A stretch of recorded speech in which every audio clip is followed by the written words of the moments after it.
Let's do a comparison of Google versus Perplexity. So I'm in Google and I'm asking list the 10 longest rivers in the U.S.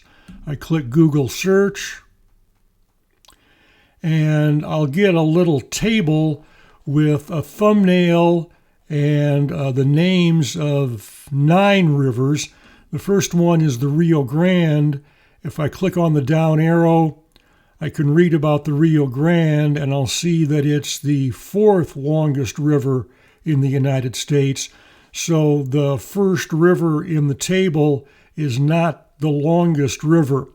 And then next we get a link to a Wikipedia article and questions that people also ask.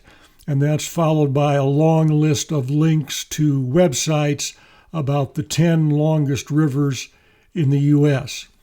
Now we'll go to Perplexity and we'll ask the same question. List the 10 longest rivers in the U.S. I click on the arrow.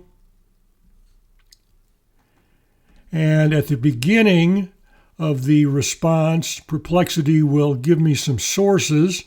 And then its answer starts with some information about the total number of rivers, international rivers, and rivers crossing borders. And then I get a list of the 10 longest rivers with their length in miles and kilometers, and then some additional information at the end of the list. Now I'm going to ask a follow-up question. List the 10 longest rivers in the U.S., their length in miles, their points of origin, and the bodies of water they drain into. I click the arrow.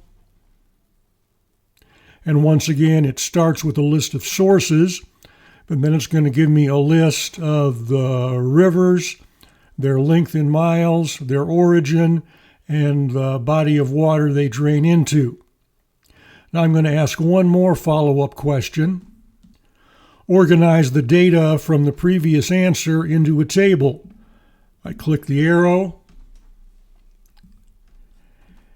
and Perplexity will give me a table with 5 columns: the rank, the river, the length in miles, the origin, and the body of water the river drains into.